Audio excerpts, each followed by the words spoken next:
Bismillahirrahmanirrahim. Assalamualaikum warahmatullahi wabarakatuh. Innal hamdalillah nahmaduhu wa nasta'inuhu wa nastahdihi wa nastaghfiruh. Wa na'udzu billahi min shururi anfusina wa min sayyiati a'malina. Man yahdihillahu fala mudilla lahu wa man yudlil fala hadiya lahu.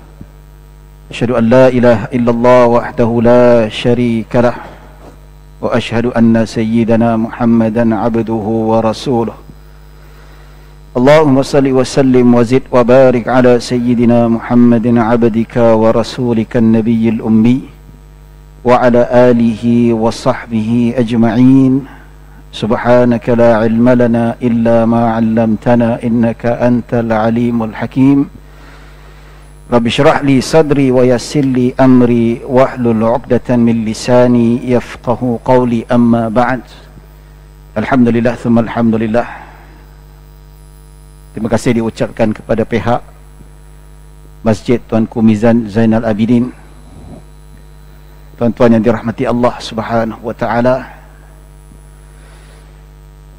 Ada satu riwayat yang ingin saya kongsikan tuan-tuan. Satu kisah yang menarik. Kita nak cerita pasal mimpi hari ini.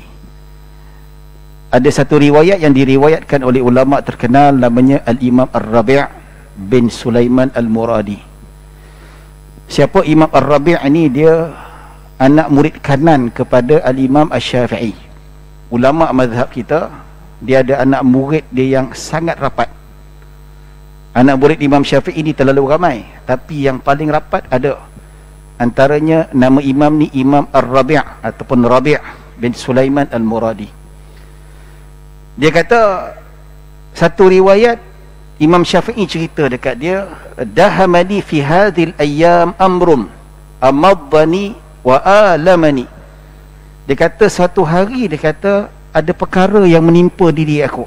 Imam Syafi'i cerita dekat dia, ada satu benda yang menimpa diri dia, yang membebankan diri dia, iaitu bebanan datang dekat dia dalam beberapa hari ini.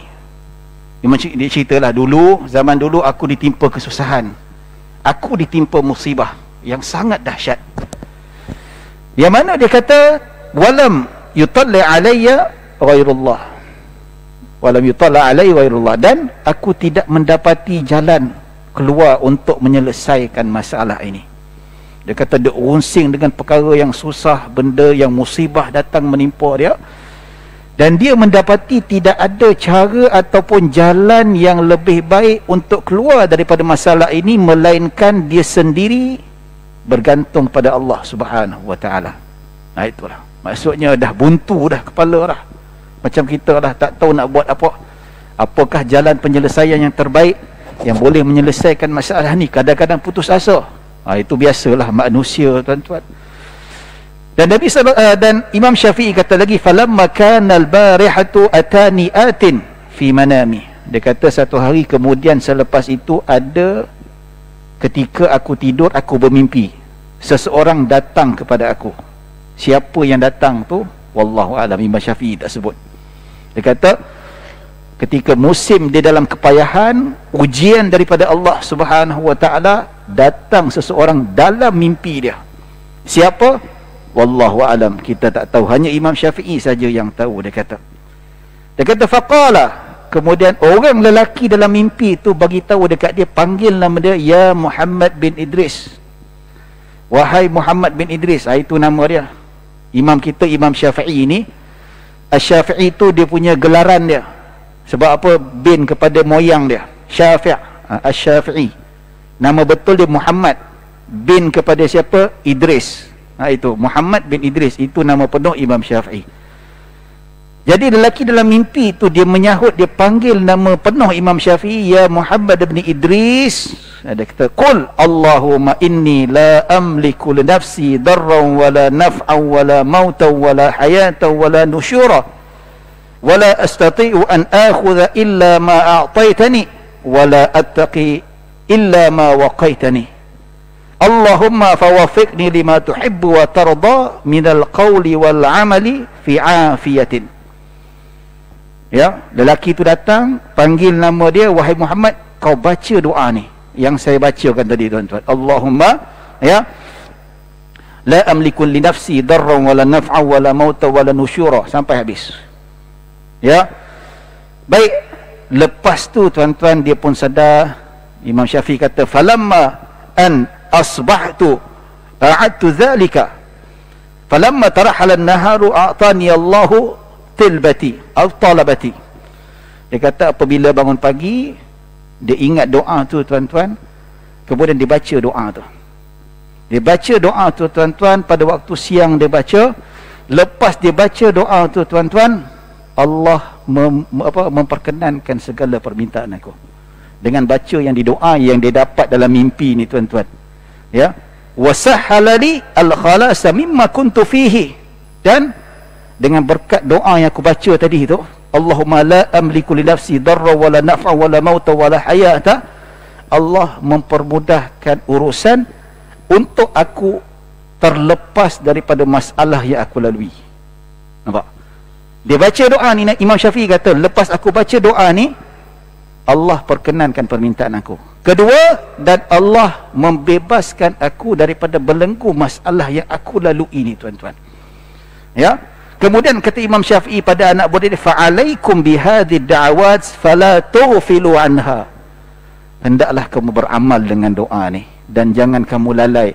Ada masa baca, teringat baca, insya-Allah berkat doa ni dibaca tuan-tuan. Imam Syafi'i kata, permintaan kamu insya-Allah dengan izin Allah, dengan kuasa Allah, Allah akan perkenankan. Doa ni bagus tuan-tuan. Kalau nak doa ni boleh jumpa saya lah, saya tunjukkan snap gambar, simpan, baca, bagus. Tuan-tuan dan puan-puan dirahmati Allah Subhanahu, nanti lepas kita cerita lepas semayang nanti. Ya? Apa? Nak ulang balik? Tak apa. Nanti lepas semayang jumpa saya. Ada tab ni boleh snap ke apa ke? Kan? Masa sangat-sangat terhad. Baik tuan-tuan dan puan-puan dirahmati Allah Subhanahu wa taala, ini kisah mimpi tuan-tuan. Kisah mimpi. Kita pun nak cerita pasal mimpi sebenarnya.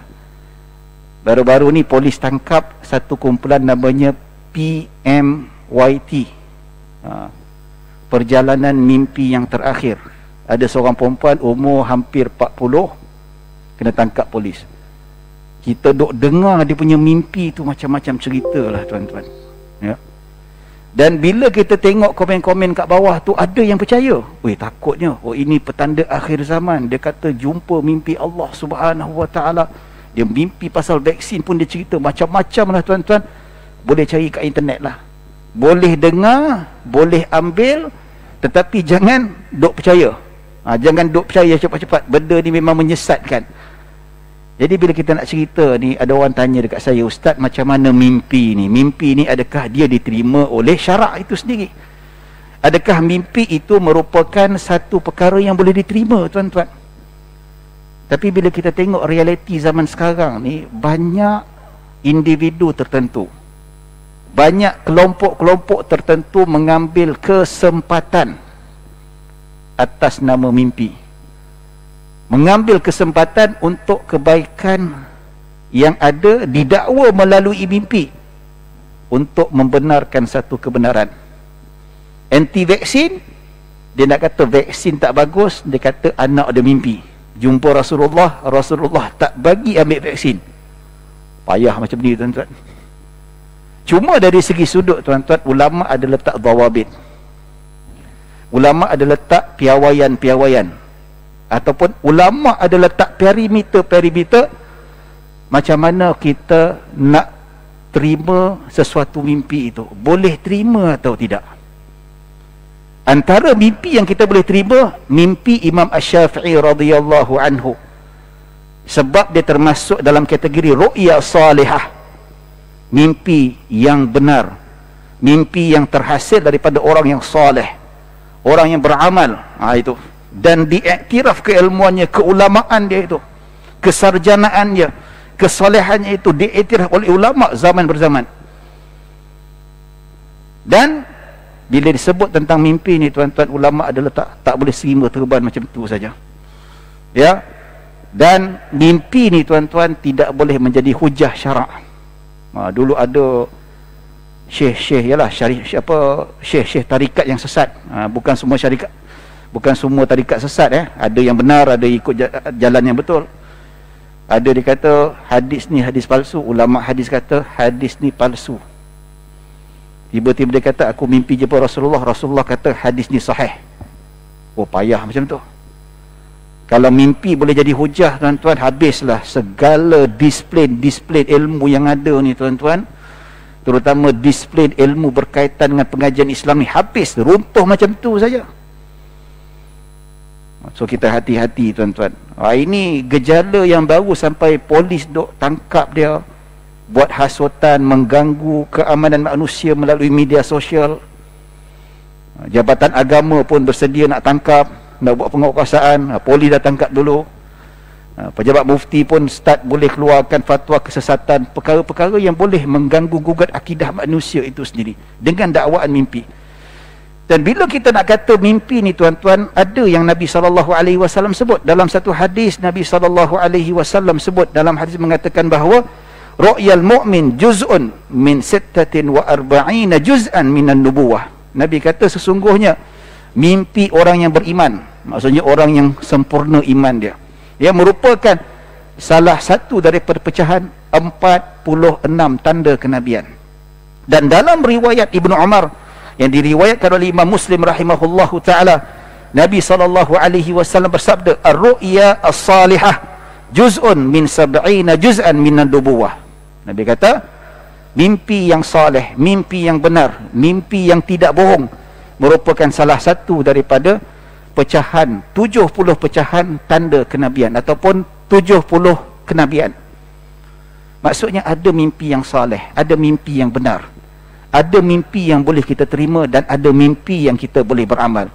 Salah satu contoh mimpi yang Imam Syafi'i kata, aku dalam kesusahan, kepayahan, tiba-tiba malam tu datang seseorang mengajak aku satu doa. Besok pagi aku baca doa ni, alhamdulillah permintaan aku diperkenankan oleh Allah.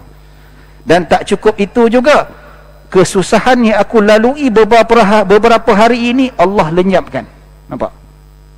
Jadi ini diamalkan, dan cerita ini dinukilkan oleh ulama hebat, namanya Al-Imam An-Nawawi rahimahullahu ta'ala dalam kitabnya At-Tabaqat Asy-Syafi'iyah, karangan Imam Nawawi, diceritakan ni. Jadi tuan-tuan dan puan-puan dirahmati Allah Subhanahu wa ta'ala, Nabi kata mimpi yang benar salah satu daripada pecahan kenabian.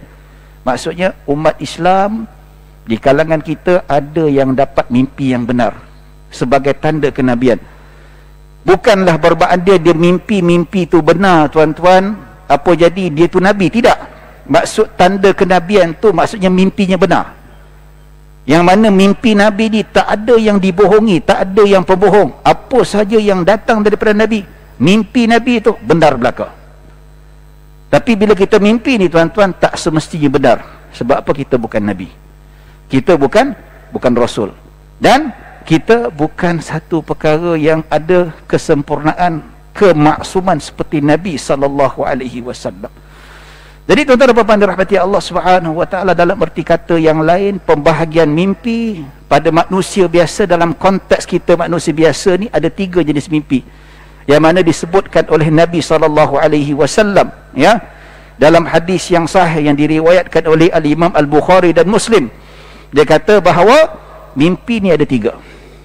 Ya, dia kata fa'ruya salihah, pertama mimpi yang benar, mimpi yang saleh, mimpi yang tak tipu. Dia merupakan busyra minallah, dia adalah satu khabar gembira daripada Allah Subhanahu wa ta'ala. Tapi bila sebut tentang berita gembira ni, macam doa, macam zikir, ya, yang seperti mana Imam Syafi'i radhiyallahu anhu dapat, ya, yang disampaikan kepada orang lain.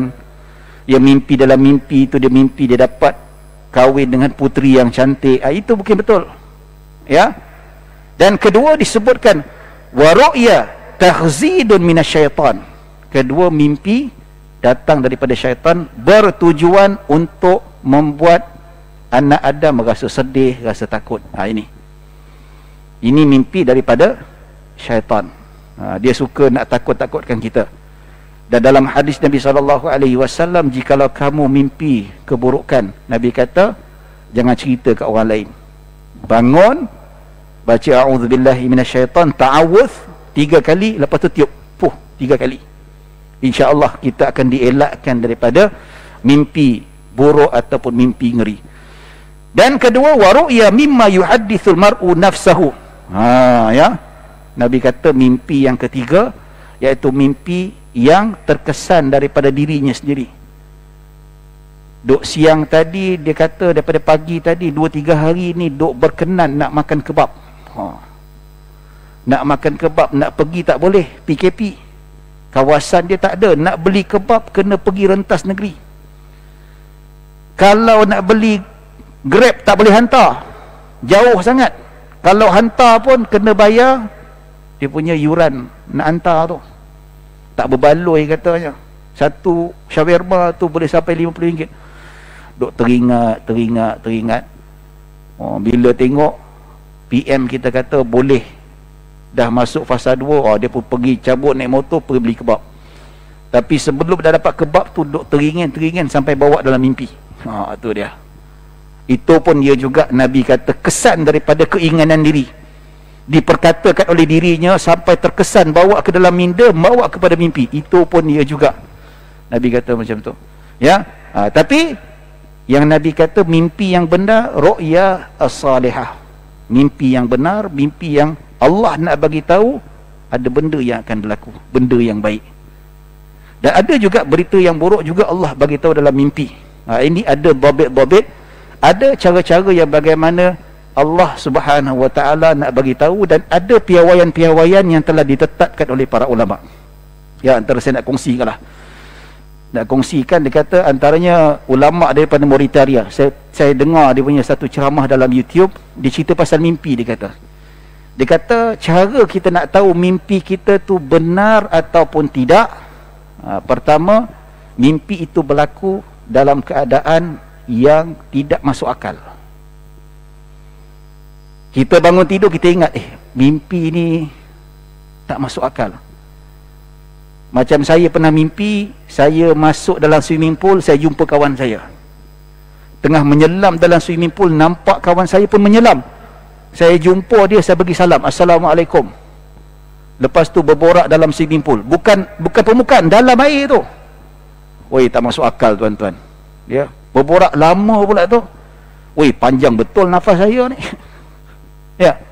Kalau mimpi lagu macam tu, dia pergi terbang macam Superman ke apa, itu mimpi tak masuk akal, itu bukan ru'ya salihah, kata Syekh Muhammad Ad-Dudu rahimahullahu ta'ala, ulama besar daripada Mauritania. Dia kata itu tak betul.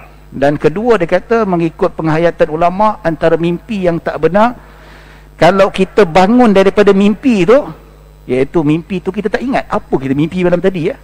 Malam tadi aku mimpi, tapi aku tak ingat apa aku mimpi. Itu bukan mimpi yang benar. Itu adalah mainan syaitan ataupun kesan daripada kehendak diri kita sendiri, tuan-tuan. Nampak? Ya. Dan mimpi yang tak benar, mimpi yang tak sepatutnya kita percaya kalau mimpi itu berlawanan dengan syarak. Ya, berlawanan dengan syarak, kita berzina ke contoh, wal-iyadzubillah dan seumpamanya. Baik, Nabi SAW bersabda lagi, fa in ra'a ahadukum ma yakrahu falyakum falyusalli wala yuhaddithu bihan nasa. Nabi kata, kalau setiap seorang di antara kamu yang mimpi buruk, mimpi yang tidak diingini, tak naklah apa-apa yang tidak diingini, mimpi tiba-tiba nampak benda yang tak berapa bagus, tuan-tuan.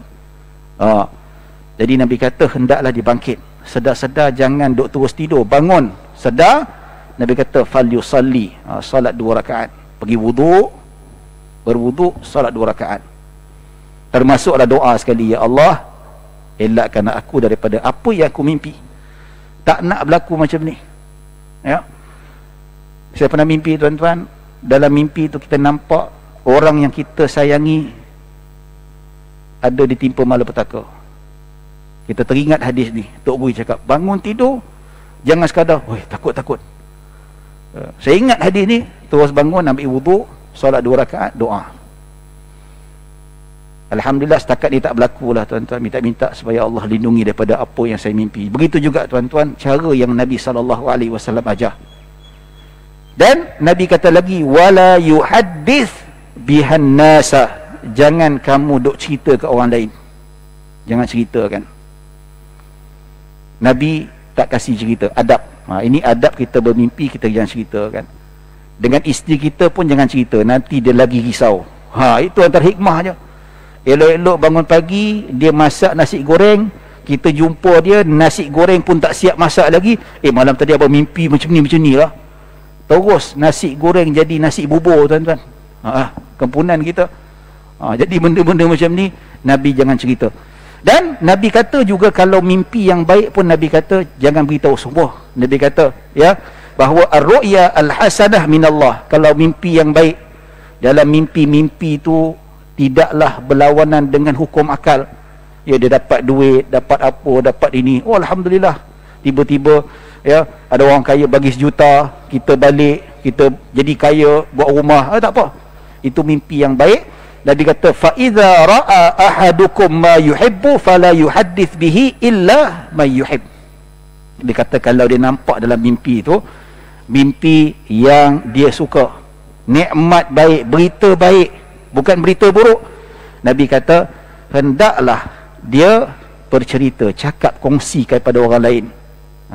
Kongsi dengan orang lain, maksudnya jangan cerita kat orang lain. Fala yuhadditsu bihi, dan kamu jangan cerita mimpi baik ni kecuali yang kamu suka. Contoh kita mimpi jadi orang kaya, so tak payah cerita dekat semua jemaah masjid besi ni, tak payah. Mungkin cerita kat imam saja ke, cerita kat Bilal, cukuplah tuan-tuan. Malam tadi mimpi naik pelamin berkahwin, bangun pagi besok jangan cerita kat bini. Tak? Malam tadi abang mimpi kahwin, perempuan cantik. Silat-silat malapetaka, tuan-tuan. Habis pisau keluar, dia tengah potong sayur, habis. Bini kita di-charge, bunuh tak sengaja. Allahu Akbar. Tuan-tuan dan puan-puan dirahmati Allah Subhanahu wa taala. Dan Nabi kata, wa idza ra'a ma yakrahu falyata'awwadz billahi min syarriha wa min syarri syaitan. Apabila siapa yang mimpi benda yang tak buruk, benda yang dia tak suka, benda yang dia benci, maka falyata'awwadz, hendaklah dia meminta perlindungan daripada Allah Subhanahu wa taala, min syarriha, daripada keburukannya, dan daripada keburukan syaitan, iaitu keburukan yang kita mimpi itu. Tak nak minta, ya Allah, a'udzubillahi minasyaitanirrajim, doa ya Allah. Kalau rasa ini ada 2 cara lah yang Nabi SAW sebut. Bagus kalau mimpi buruk, bangun berwuduk, solat 2 rakaat. Lagi banyak lagi bagus, alang-alang tahajud terus. Kalau rasa malas, gantuk sangat, tak boleh nak sembahyang, Nabi ajar cara kedua, kita a'udzubillahi minasyaitanirrajim. A'udzubillah. Wal yaftil thalathan. Hembus ataupun tiup macam ludah 3 kali. Tuh macam tu. Pada ta'awudz, a'udzubillahi minasyaitanirrajim, dan macam ludah, isyarat ludah sebanyak 3 kali, tuan-tuan. Tu cara dia. A'udzubillahi minasyaitanirrajim, 3 kali. Nampak? Wala yuhaddits biha ahadan. Dan Nabi kata, kalau mimpi baik tadi, Nabi kata tak perlu cerita kat semua, just tell a certain people, cukup. Tapi kalau mimpi buruk, Nabi kata jangan kamu ajar langsung, jangan kamu cerita langsung, tak payah. Kucing kamu pun jangan cerita juga, duk senyap saja. Dan Nabi kata fa innaha lan tadurrahu. Kalau kamu buat macam ni, bangun tidur salat 2 rakaat ke, ataupun tak mampu, kita minta perlindungan daripada Allah, buat isyarat ludah 3 kali, Nabi kata insya-Allah tidak akan memudaratkan kamu. Mimpi buruk ni tidak akan memudaratkan kamu, insya-Allah. So buat macam ni, tuan-tuan. Mimpi buruk, kita ingat. Mimpi baik, ya Allah kabulkanlah mimpi aku ini. Jadi tuan-tuan dan puan-puan rahmati Allah Subhanahu wa taala, ini yang kita sebut sebagai satu perkara mimpi lah. Mimpi yang soleh ada, mimpi yang baik itu ada. So Nabi SAW ceritakan, dan ada kisah Nabi SAW mentakwilkan mimpi. Ini kelebihan Nabi, Tapi kita boleh tak mentakwilkan mimpi. Ada juga di kalangan ulama yang mentakwilkan mimpi, tapi ada syarat-syarat tertentu, bukan sebarangan saja. Tetapi kuasa mutlak yang diberi oleh Allah Subhanahu wa taala untuk mentafsirkan mimpi hanya pada Nabi SAW. Ada kisah yang disebutkan dalam hadis yang diriwayatkan oleh Al-Imam At-Tabrani rahimahullahu taala. Al-Imam Al-Haythami mengatakan sanadnya sahih. Ada sahabat dia cerita tentang mimpi dia. Dia kata bahawa dia mimpi bahawa bumi ini tergantung dan diikat dengan tali yang kuat. Dia kata al-ardu turfa'u ila as-sama'i bi ashtana asyidad. Maksudnya di mimpi dia nampak bumi itu macam diikat, tergantung dengan tali yang kuat. Dia beritahu kat Nabi SAW. Dan Nabi SAW sebut, itu ada tanda kematian. Tanda kematian, iaitu, tak silap saya dalam hadis dia kata, sepupu kamu akan meninggal dunia. Macam mana Nabi, bumi tergantung, apa kaitan kematian? Wallahu alam, ini wahyu Allah Subhanahu wa taala. Nabi ada kelebihan dapat wahyu daripada Allah. Dan Nabi cerita apa yang dapat daripada Allah Subhanahu wa taala. Macam kita tak ada wahyu. Tapi ada juga ulama-ulama ceritakan boleh mentakwil mimpi, ada syarat-syarat tertentu, bukan sebarangan. Ya. Dan begitu juga ulama-ulama mengatakan ru'ya salihah, mimpi yang betul, mimpi yang benar adalah mimpi yang berdasarkan al-isti'nas dan istibsyar ataupun tabsyir ataupun busyra. Maksudnya mimpi yang macam kita sebutkan tadi, Imam Syafi'i dia bermimpi orang ajar dia doa, dia baca doa tu, lepas tu dia tidak ditimpa lagi kesusahan dan hajatnya termakbul, itu sebagai istiqnas ataupun tabsyir, berita gembira daripada Allah Subhanahu wa taala. Jadi tuan-tuan, bila kita ceritakan tentang perkara ini yang ditunjukkan banyak sekali kisah-kisah yang dirakamkan. Kalau kita buka kitab-kitab yang menceritakan biografi ulama-ulama yang menceritakan tentang mimpi para ulama, ya, Imam Ibnu Abi Dunya satu kitab khusus cerita bagaimana tentang mimpi para ulama. Diceritakan ada yang mimpi benda-benda yang baik, ya, mimpi tentang doa, mimpi tentang amalan. Itu semua adalah benda-benda yang menyenangkan hati dan berita gembira. Tetapi ulama kata ia bukanlah hujah syar'iyah. Ya. Sebab tu kalau kita tengok masa mula-mula kita kena COVID-19, ada seorang ulama daripada Pakistan, dan ulama tu well known. Siapa tak kenal, semua kenal dia tuan-tuan. Terutama dalam bidang perbankan, ekonomi Islam sangat terkenal. Dan ulama tu memang alim, saleh, ya. Dia kata dia jumpa mimpi Nabi SAW ajar doa macam mana nak prevent ataupun protect daripada penyakit COVID-19. Ya. So bila kita tengok macam tu, ada respon ramai manusia, oh ini tak betul lah apa, relax dulu, nanti dulu. Ya, mimpi ulama jangan terus tolak macam tu. Imam Ibn Hajar kata mimpi yang baik kita boleh terima. Pertama, mimpi yang kita boleh terima, mimpi yang kita tak boleh tolak, ya, kemungkinan besar dia adalah mimpi yang saleh, iaitu pertama, mimpi itu tidak melibatkan pensyariatan yang baru. Ya. Mimpi-mimpi, jumpa mimpi pula dia kata, ada orang kata salat tak perlu 5 waktu, salat 3 waktu sekarang. Itu cacar merba tuan-tuan. Salat fardu 5 waktu, tetap 5 waktu, tak bertambah, tak berkurangan. Nak tambah boleh, salat sunat. Diajarkan oleh para ulama yang termaktub dalam kitab-kitab fiqh. Itu. Ya. Tiba-tiba Imam Bukhari, Imam Muslim kata hadis ni sahih. Tiba-tiba mimpi datang atas siapa kata hadis ni maudhu' sebenarnya. Wah. Ini tak. Sebab tu ulama kata mimpi ni tak boleh jadi hujah syarak dan tidak boleh membatalkan, ya, disiplin-disiplin ilmu yang ulama-ulama dah tentukan berdasarkan Al-Quran dan Sunnah. So ulama-ulama dia datangkan kaedah ulumul hadis, kaedah usul fiqh, kaedah fiqh, akidah dan sebagainya. Itu bukan buat saja-saja tuan-tuan. Itu semua berlandaskan kaedah daripada Al-Quran dan As-Sunnah dan athar-athar para sahabat. Jadi mimpi-mimpi macam tu tak boleh.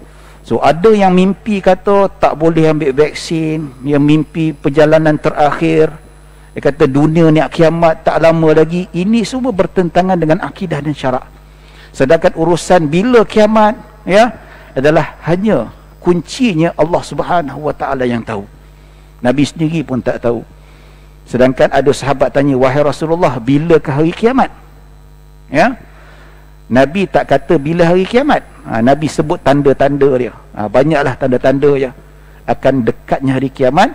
Ini menunjukkan bahawa Nabi sendiri tak tahu bila hari kiamat. Cuba Kalau dah muncul tanda-tanda ni, tanda kecil, tanda besar, ya jagalah. Kiamat sudah mendatangi kita, tuan-tuan. Ya. Jadi tuan-tuan dan puan-puan dirahmati Allah Subhanahu wa taala. Ya, dan mimpi itu bukanlah sebagai pensyariatan amalan yang baru. Tidak boleh sama sekali. Yang telah ditetapkan oleh para ulama bahawa ia sekadar sebagai amalan saja. Jadi kalau mimpi ulama kata doa pendinding COVID-19, tak apa. Lepas tu doa-doa yang diajarkan itu tidak bertentangan dengan syarak, tidak bertentangan dengan hadis Nabi SAW.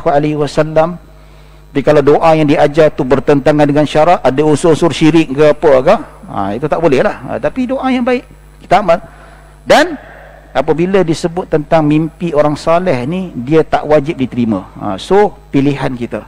Kalau saya terima, tak ada masalah. Memang dia tahu dia ni saleh, dia ni alim.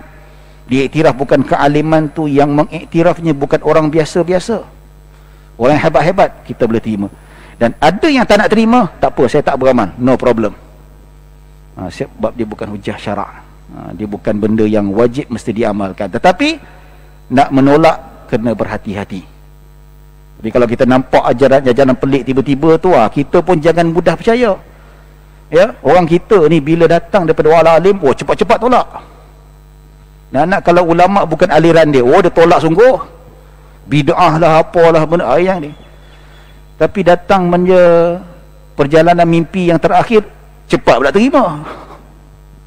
Ya tak? Jadi benda macam ni, tuan-tuan, kita kena hati-hati, kita kena faham, ya.